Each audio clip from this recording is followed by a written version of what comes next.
moving into the fourth period or the fourth unit of APUSH, we're going to start talking about politics in the 19th century and society in 19th century America.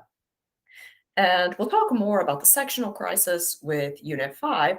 One of the important presidencies you need to know about from this unit is the presidency of Andrew Jackson. Jackson is sort of an unlikely president in many respects. He had been a hero of the War of 1812. He was a military man. He's actually a wealthy lawyer and plantation owner, but he styles himself as a commoner, a man of the people, a man who is uncorruptible, a man who is going to go to Washington and rid it of its corruption.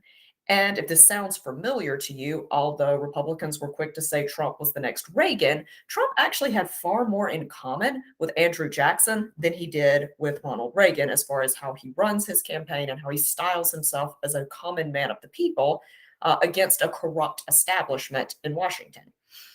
So our friend Jackson is going to run for president for the first time in 1824.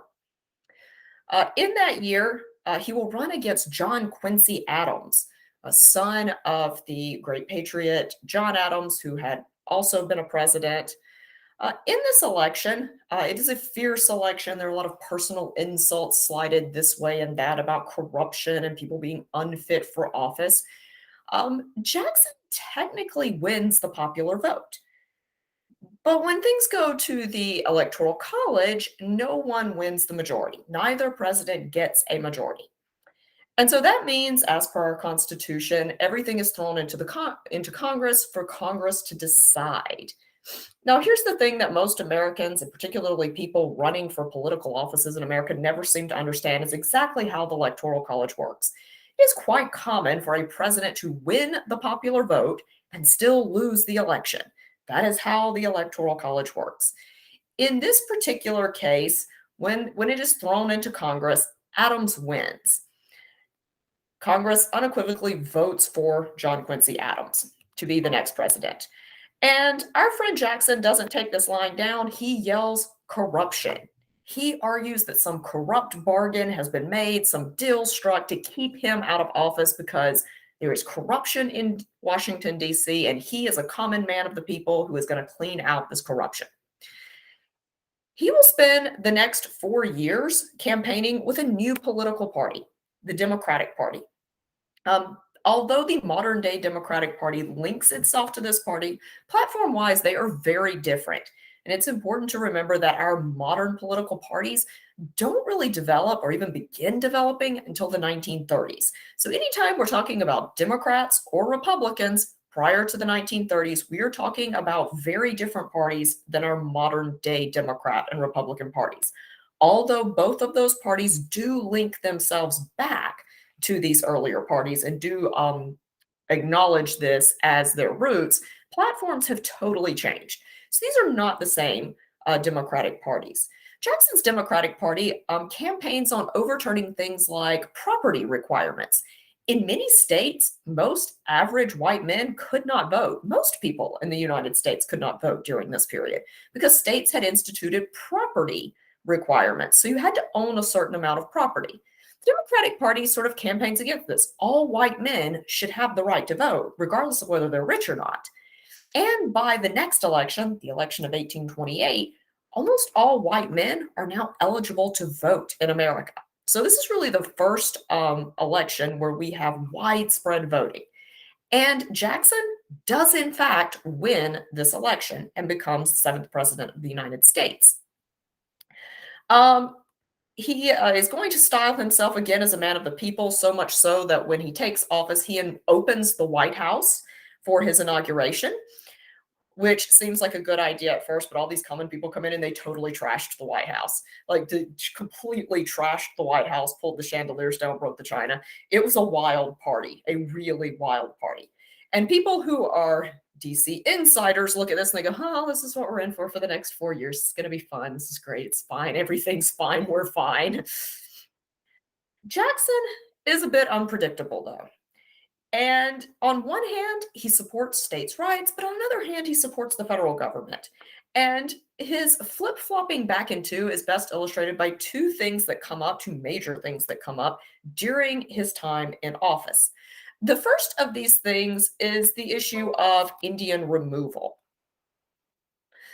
So, in the late 1820s, the people of Georgia discover that there is gold, to quote the then governor of Georgia, in them their hills.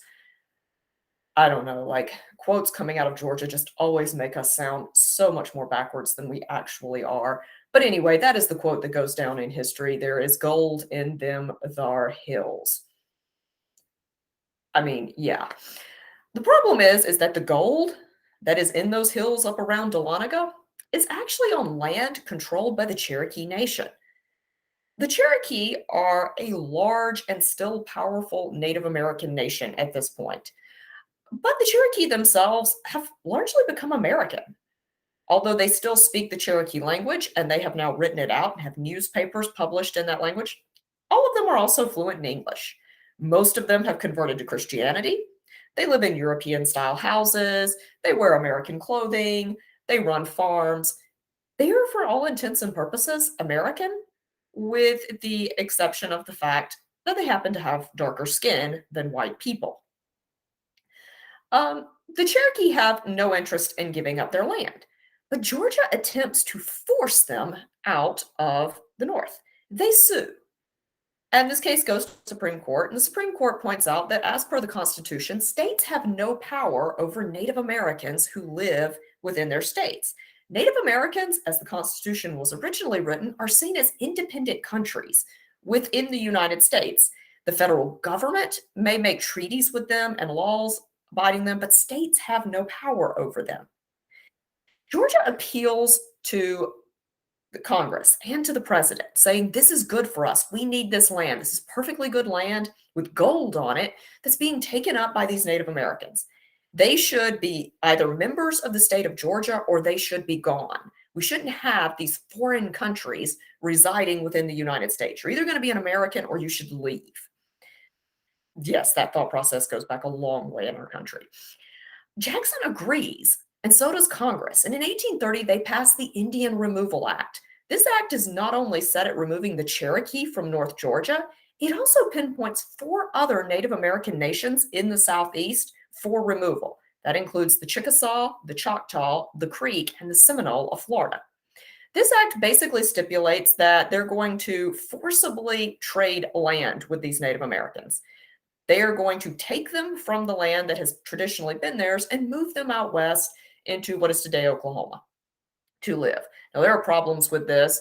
First off, the nations of the Southeast have ancestral claims to that land. It's their burial lands, their sacred spaces. But also, there are already people living out in Oklahoma, other Native American groups, that are not too keen on having these strangers push into their area. But Jackson doesn't care. He wants them gone. Now, the Cherokee will once again sue in Worcester v. Georgia, arguing that the federal government has the right to make a treaty with them, but not to force them off their land if they don't want to leave. The Supreme Court agrees with the Cherokee and says that the Indian Removal Act is unconstitutional. They can't remove these people. And here's the moment where the wheels come off the whole system of checks and balances. This is it. Because the Supreme Court makes this ruling, and Jackson reportedly says, well, the Supreme Court has made their decision. I'd like to see how they intend to enforce it. So he basically calls the bluff of the Supreme Court. He points out that although the Supreme Court, by the Constitution, has the power to check the president or to check Congress, they have no way to enforce it if both Congress and the president decide they don't want to follow. And that is exactly what happens here. Jackson sides with Congress and with the South and demands the imminent removal of these five nations, which then proceeds over the next few years on a trail known as the Trail of Tears among the Native Americans, where they are essentially stripped of their property, and many of them are killed on their way across there by angry white people, who then subsequently steal their goods, their homes, and their land. So if you only knew this about Jackson, you'd probably think to yourself, Jackson, he's a states' rights man. He believes that the power of individual states is greater than that of the federal government. And this is actually a major discussion in America. We do have the supremacy clause, which says the laws of the federal government are supreme, but there's still discussion in America about whether that's really so. Does the federal government have the right to force unpopular laws, or should states have rights to protect their citizens from unfair laws? Again, if you're just looking at this, you'd probably say Jackson's a states' rights man. Like he overruled the Supreme Court when the Supreme Court said something was wrong to back up Georgia's claim to land that wasn't theirs. And here's the real gimmick: the gold in Dahlonega dried up really quick. Like they stopped finding gold. I mean, there is still gold up there, but the gold rush ends like wildly quick. So really, they took this land for no particularly good reason.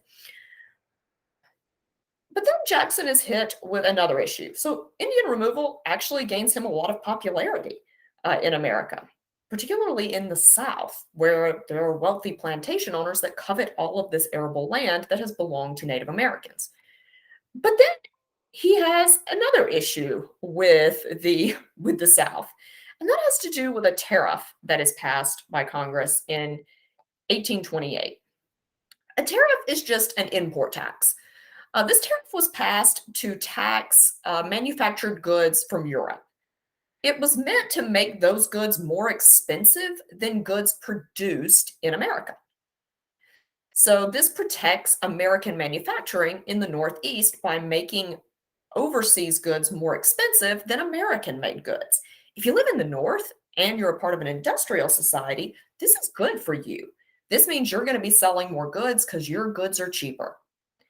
If you live in the South, though, this is problematic. The South has no manufacturing at this point. It is an agrarian society based largely on plantation agriculture of cash crops. And by this point, we are moving into cotton being king in the South. South makes its money by exporting that cotton primarily to England for sale. But when a country puts tariffs on another country's goods, those countries tend to retaliate by putting tariffs on their goods. So what has happened here is America puts a tariff on manufactured goods, a tax on manufactured goods coming from England. England retaliates by taxing America's cotton exports. So cotton coming into England from America suddenly becomes very expensive. And British textile merchants start looking elsewhere for their cotton. Places like Egypt, which is now falling under the control of England, or British India, which is much cheaper for them to get their cotton. There's no tariff on it. This cripples the Southern economy completely because now they can't sell their cotton. Southerners refer to this tariff as the tariff of abominations because it is destroying their economy. They ask the government to stop or to revoke it or to lower it because it's having such a terrible effect on the economy in the South. But Northerners like this. It's helping them. Industry is booming in the Northeast. And so various states in the South began throwing around an idea that's sort of been mulling around since the beginning, the concept of nullification. Nullification was an idea that if a law passed by the federal government was so horrible that a state had a duty to not follow that law, to nullify it, to make it null or void within their own state. And so South Carolina, it's always South Carolina, guys. Before Florida man, there was South Carolina man. South Carolina decides to nullify this tax within its borders. They basically say we are no longer going to collect this tariff. And we are no longer going to put taxes on European goods coming into the port of Charleston. This triggers what is known as the nullification crisis, because now the government has been met with a state that says, I'm not going to follow your rules. I'm not going to acknowledge this law, and I'm not going to follow it. Now, if you're thinking back to the Indian Removal Act, you're probably thinking that Jackson was cheering South Carolina on. And you'd be absolutely wrong. Jackson was absolutely furious with what South Carolina was doing. His party had helped push through that law. He didn't like it. And so he passes through Congress something known as the Force Bill. This bill gives him the right to send the military into South Carolina, any other state that nullifies a law, and force them, literally force them at gunpoint to follow the law. He does send the military into South Carolina. South Carolina does eventually back down from this. And as a compromise, Jackson does acknowledge that the tariff is too high. and that it is having a terrible effect on Southerners. And so Congress then votes to lower the tariff to a lower level where it does not hurt the Southern economy as much as it did, but still offers protection to Northern manufacturing. But this problem of nullification and supremacy doesn't actually go away. The question of how much power the government has vis a vis the states will continue to be a major flashpoint all the way up until the American Civil War, which we'll be talking about in a few videos. When we get together next time, we'll talk a little bit about how the North and the South are developing differently, and we'll be talking a little bit about the growth of industrialism in the North and of reform movements that are coming out of that area.